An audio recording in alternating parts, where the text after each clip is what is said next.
Hi hello నమస్తే welcome to cube TV. నేను మీ anchor అని. సో చూడొచ్చు, ఆ రెండు తెలుగు రాష్ట్ర వ్యాప్తంగా కూడా ఎక్కడికి వెళ్ళినా సో రాజ్ తరుణ్ అలాగే లావణ్య అనే ఒక టాపిక్ మాత్రం ఒక సంచలనం సృష్టిస్తుందని చెప్పుకోవచ్చు. సో సినిమాలో ట్విస్ట్ల కన్నా బీభత్సంగా ట్విస్ట్లతో మాత్రం ఈ యొక్క ఇష్యూకి సంబంధించి కూడా పెద్ద ఎత్తున వైరల్ అవుతుంది. సో మొన్నటిదాకా తను నాకు రాజ్ తరుణే కావాలి అంటూ కూడా మీడియా ముఖంగా వచ్చింది. సో నిన్న రాత్రి ఏదైతే 12:30 సమయంలో కూడా ఆ అడ్వకేట్ రాజేష్ గారితో కూడా తను ఒక చాటింగ్ చేసిన విషయం పొద్దున్న లేవగానే సో రాష్ట్ర వ్యాప్తంగా కాదు, తెలుగు రాష్ట్ర వ్యాప్తంగా కూడా పెద్ద ఎత్తున సంచలనం సృష్టిస్తుంది. అలాగే తను చాటింగ్ చేసిన విధానం చూస్తే ఇక నేను వెళ్ళిపోతున్నా, ఈ ప్రపంచంతో నాకు సంబంధం లేదు, నేను వెళ్ళిపోతున్నా, నాకు రాజ్ లేని ఈ లోకంలో నేను ఎందుకు ఉండాలి అని చెప్పి కూడా ఒక మెసేజ్, ఒక చర్చనీయాంశంగా మారింది. సో తనకి ఆల్రెడీ ఒక లాయర్ తన కేసుని వాదిస్తున్నాడు. అలాగే సడన్గా అడ్వకేట్ రాజేష్ గారు ఎంటర్ కావడాన్ని ఏ విధంగా చూసుకోవచ్చు. అలాగే మనం రాజేష్ గారి గురించి మనం మాట్లాడాల్సి వస్తే తను చూస్తూ ఉన్న ప్రీవియస్ తన హిస్టరీలో కూడా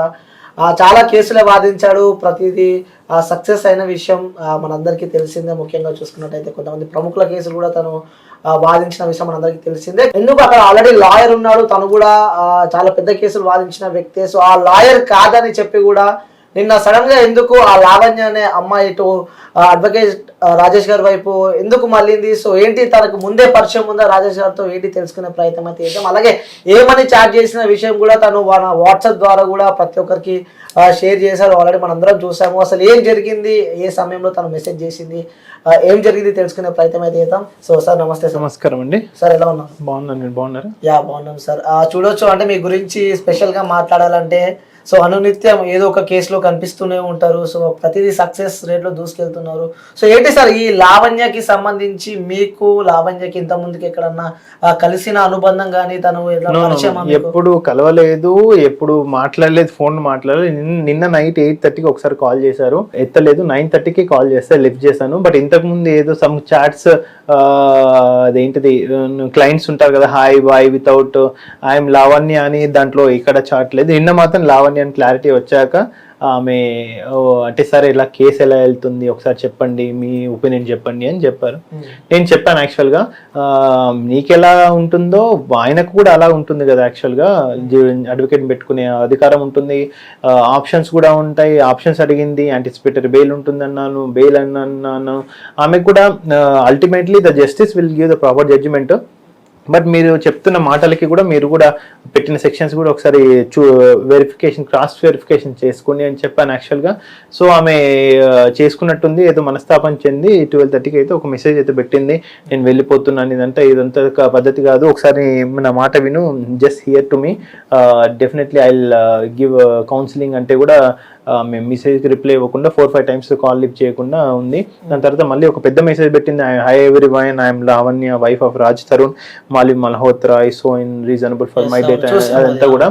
సో ఇప్పుడు ఆ టైంలో పోలీస్ వాళ్ళకు ఏసీపీ డీసీపీ నెంబర్లు అయితే అందుబాటులో లేకుండే మన 100కి డైల్ కాల్ చేసి నార్సింగ్ పోలీస్ వాళ్ళని అలర్ట్ చేసి వాళ్ళను ఆ సంఘటన స్థలానికి అయితే చేరుకోమని చెప్పాము యాక్చువల్గా. వాళ్ళు కూడా తెలంగాణ ప్రభుత్వానికి, పోలీస్ డిపార్ట్మెంట్కి అభినందనలు. ఈ విషయంలో ఒక 25 నిమిషాల్లో కేసును చేంజ్ చేసి జస్ట్ వాళ్ళు కంక్లూజన్ చేశారు కాబట్టి థ్యాంక్ యూ సో మచ్. ఈ విషయంలో అయితే మనం ఆమెను అయితే దక్కించుకున్నాము. పోలీసులు వాళ్ళు కూడా వాళ్ళ బ్రదర్ కార్తిక్తో కూడా మాట్లాడిపించడం జరిగింది. సో నేను మా సిస్టర్ గురించి నాకు కాల్ చేయండి అని కూడా ఆయన నెంబర్ చెప్పింది. ఓకే, అంటే ఆల్రెడీ లావణ్య కేసు ఇంకో లాయర్ వాదిస్తున్నాడు. సో వాదిస్తున్న క్లయింట్, అదే క్లయింట్ మీతో మరి ఎందుకు కాల్ చేసింది? ఇప్పుడు ఆమె కాల్ చేసింది, ఇప్పుడు ఏ ఒపీనియన్ కానీ కాల్ చేసింది, చెప్పింది, యాక్చువల్గా అడిగింది ఈ కేసు ముందుకు ఎట్లా వెళ్తుంది అదంతా కూడా. సో దాంట్లో మనము డిస్కషన్ 26 మినిట్స్ సుదీర్ఘ డిస్కషన్ అయితే జరిగింది. సో దాంట్లో ఇవన్నీ ఆమె కొన్ని క్వశ్చన్స్ అడిగింది, నేను ఆన్సర్స్ చెప్పాను, నేను కొన్ని క్వశ్చన్స్ అడిగాను, ఆమె ఆన్సర్స్ చెప్పింది. ఇలా కన్వర్సేషన్ జరిగింది. అంటే ఎలా కొనసాగింది సార్ కన్వర్సేషన్? ఎందుకంటే తను డిప్రెషన్ లో ఉంది అంటే ఇంకొకరే ఉంటున్నారని చెప్తే, నేను అట్లా ఉండకనమ్మా, ఫ్యామిలీ సపోర్ట్ తీసుకోండి, ఫ్రెండ్స్ సపోర్ట్ తీసుకోండి, సో ఈ విధంగా ఫ్రెండ్స్ సపోర్ట్ తీసుకోండి అంటే వాళ్ళ బ్రదర్ వచ్చింది అనుకుంటా. అంటే సార్ సింగిల్ గా ఉంటే దాడి చేస్తారా అని రివర్స్ క్వశ్చన్ అయితే, దాడి చేస్తారని నేను చెప్పట్లేదు, బట్ ఇంత పెద్ద ఇష్యూ అయింది, ఒకరు ఉండకండి, you take a support of the family or friends కి తనకి ఇవన్నీ అని చెప్పడం జరిగింది. ఆమె శ్రేయోభిలాషలం కాబట్టి ఆమె అందరికీ మంచి జరగాలని కోరుకుంటాము. న్యాయం ఎవరి సైడ్ ఉంటే వాళ్ళకి జరుగుతుంది. ఓకే, అంటే తను ముఖ్యంగా ఏవేవి మాటలు మీతో మాట్లాడిస్తారు, అంటే ఎక్కువ ఫోకస్డ్ గా మాట్లాడిన పెళ్లి కావాలని ఆయన పెళ్లి అవుతుందా సార్, ఒకవేళ బెయిల్ నుంచి బయటకు వస్తే పెళ్లి అవుతుంది అంటే నేను చెప్పలేమమ్మా. ఆయన ఇష్టం మీద ఉంటుంది కాబట్టి మనం చెప్పలేము ఆ విషయం అని చెప్పాలి. ఓకే, అంటే రాజ్ తరుణ్ పైన కూడా 3 కేసులు నమోదు కావడం మనం చూస్తున్నాం. అంటే బెయిల్ వచ్చే 3 సెక్షన్స్ నమోదైనాయి, 2 నాన్ బెయిలబుల్ అఫెన్సెస్ 420, 493, 506. ఇది కూడా చెప్పాము, పెళ్లి అయింది అంటున్నారు, మళ్ళీ ఇవి చీటింగ్ ఏంటి ఇవన్నీ కూడా క్రాస్ ఎగ్జామినేషన్ చేసుకోండి అని చెప్పాము యాక్చువల్గా. అంటే ముఖ్యంగా ఈ కేసు మనం గమనించినట్టయితే సార్, ఆల్రెడీ తన మ్యారేజ్ అయింది అని చెప్పి చెప్తుంది. సో తర్వాత ప్రెగ్నెంట్, ఇప్పుడు మ్యారేజ్ అయింది అంటే ఇప్పుడు సపోజ్ రంగారెడ్డి డిస్ట్రిక్ట్ కోర్టులో కానీ ఫ్యామిలీ కోర్టులో మస్తు మంది వాళ్ళు కూడా 493, 420 పెట్టొచ్చు కదా. మ్యారేజ్ అయిందంటే why they go for only 498 DVC, domestic violence case, maintenance case, ఇవన్నీ కూడా ఆమెనే చెప్తుంది. ఆమె వైఫ్ ఆఫ్ రాజుతో అంటే వితౌట్ మ్యారేజ్ వైఫ్ అని వస్తుంది. ఎట్లా అంతే కదా.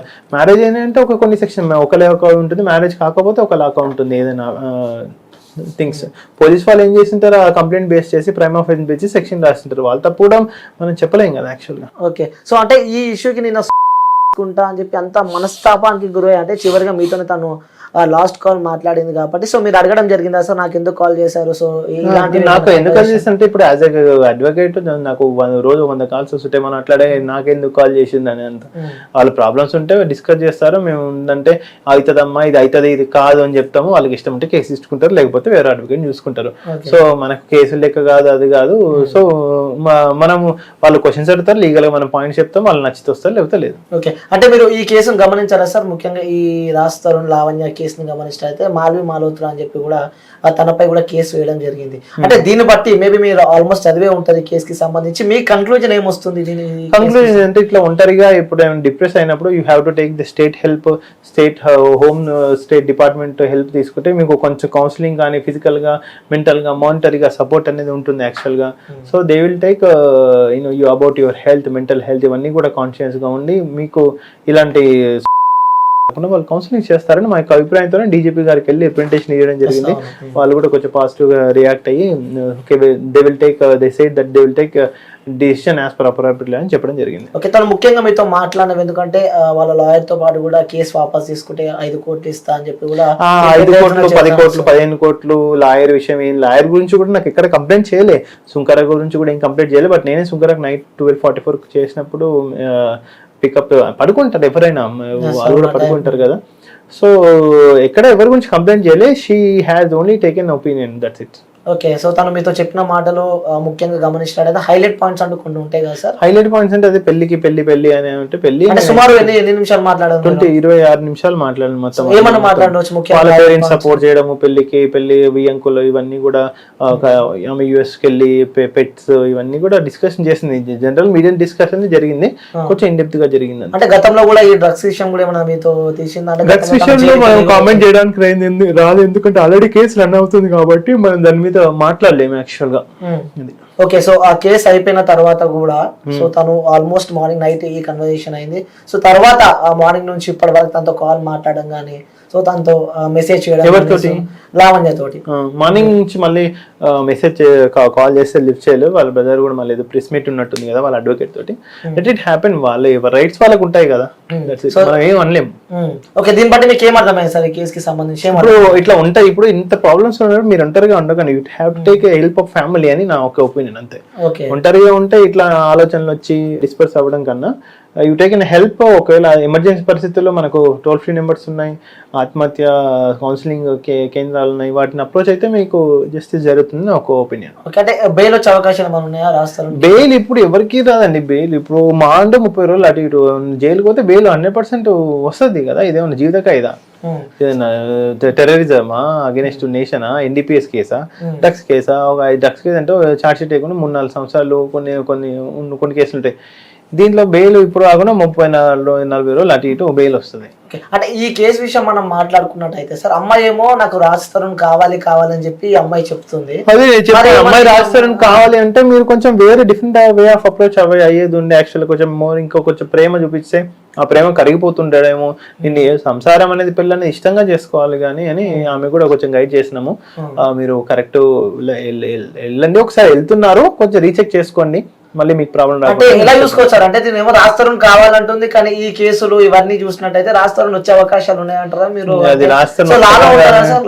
లా ప్రకారం చూసుకున్నట్టే అబ్బాయికి ఇష్టం లేకుండా అమ్మాయి ఫోర్స్ వల్ల పెళ్లి లాలో ఎవరు బలవంతంగా పెట్టరు. బలవంతంగా మీ సంసారం చేయండి, బలవంతంగా మీరు కాపురం చేయండి అనేది ఎక్కడా లేదు. బలవంతంగా అనే జడ్జిమెంట్ ఎక్కడా లేదు. అంటే మీరు నిన్న మాట్లాడుకున్న సమయంలో కూడా అంటే తను మల్లి మల్హోత్రా గానీ, హర్యానా గానీ, హెబ్బా పటేల్ గానీ కొంతమంది మహిళలను ఇందులోకి తీసుకురావడం జరుగుతుంది. నేను చూడలేదు, but due to some other conversation అయిపోయినాక నేను కొన్ని వీడియోస్ వాచ్ చేస్తే హర్యానా, గ్లోరీ వాళ్ళ పేర్లు వీళ్ళు వచ్చాయి యాక్చువల్లీ. ఓకే, సో అమ్మాయి కూడా మల్లి మల్హోత్రా కూడా కేసు వేయడం మనం చూస్తున్నాం. అది ఎవరు ఇప్పుడు కేసు ఎవరి మీద, నువ్వు నా మీద పెట్టుకోవచ్చు, నేను నీ మీద పెట్టుకోవచ్చు. Ultimately the judge will decision కదా కేసు నిలబడదా ఎన్ని కేసులైనా పెట్టుకోవచ్చు. ప్రేమ ఫీజు బేస్ చేసుకుని పోలీసుకి ఏముంది, వాళ్ళు రిట్ ఆఫ్ మర్డర్ బదులు నేను కంప్లైంట్ ఇస్తే దాని మీద ఎఫ్ఐఆర్ కడతారు, పోండి ఆయన సీసీ నెంబర్ ఎత్తారు, కోర్టులో కొట్లాడుకోమంటారు. అంటే ultimately the judge will take the necessary action. ఎవరైనా కేసులు పెట్టుకోవచ్చు, ఏముంది కేసులకి అనుకోదా, పేపర్లు తక్కువ పెట్టుకుంటారు. Then justice will take the decision కదా. ఓకే, అంటే ఎప్పుడు అరెస్ట్ అయ్యే అవకాశాలు ఉన్నాయంట సార్? అంటే ఇన్ని డేస్ ఉంటుంది కదా రాస్తారు, చార్జ్ షీట్ ఉంటది, బట్ ఆ అరెస్ట్ కన్నా ముందు కూడా ఆప్షన్స్ కూడా ఉంటాయి కదా రాజస్థాన్కి కూడా. ఎలాంటి ఆప్షన్స్ ఉండొచ్చు? ఏముంటది ఇప్పుడు అబౌవ్ 7 years అంటే తీసుకుపోయి రిమాండ్ పెడతారని ఎవరికైనా తెలుసు. కాల్ చేస్తుంటే యాంటిసిపేటరీ బెయిల్, వాళ్ళ అమ్మ డాడీ ఆయన యాంటిసిపేటరీ బెయిల్ వేసుకుంటే మెరిట్స్ ఉంటే వస్తాయి, లేకపోతే తీసుకుపోయి లోపల పెడతారు. ఫెయిల్ అయితే సరెండర్ అన్ని ఆప్షన్స్ ఉంటాయి. దాని తర్వాత మళ్ళీ bail, first bail, second bail, third bail. Maximum ఎన్ని డేస్ ఉండే అవకాశం ఉంటుంది సార్ ఈ కేసులకి? 90 days. ప్రూవ్ చేయకపోతే 90 days, ప్రూవ్ అయితే మాత్రం 90 days తో పాటు కన్విక్షన్ అవుతుంది. కానీ ఇది చూడాలి మరి ఏం సెక్షన్స్, అదేంటి ఫ్యామిలీ అంటున్నారు, మ్యారేజ్ అంటున్నారు, 493 అన్నారు, 420 అన్నారు. We have to go for the in depth. Actual judge గారు సజెషన్ ప్రకారం మనకు ఉంటుంది యాక్చువల్లీ. ఓకే, సో మొత్తానికి అయితే 26 minutes మీరు కాల్ మాట్లాడారు. సో ఎప్పుడు అందులో ముఖ్యంగా రాష్ట్రం గురించి మాట్లాడారు. ఓకే, సో ఇంకోటి సార్ మీకు కూడా థ్యాంక్ యూ చెప్పాలి, ఎందుకంటే ఆ నైట్ కూడా కాల్ లిఫ్ట్ చేసి I'm happy because we save with the help of the Telangana police. I'm thankful to the Telangana police to through your channel, YouTube channel. Thank you sir. So రాత్రి కూడా మీరు call lift చేసి మరి so అమ్మాయి ప్రాణాన్ని కాపాడిన వ్యక్తులు అవుతారు. సో ఇది ఇంటర్వ్యూ. సో మళ్ళొక ఇంటర్వ్యూతో మళ్ళీ కలుస్తా. Until then take care, bye bye, signing off. నేను మీ అని.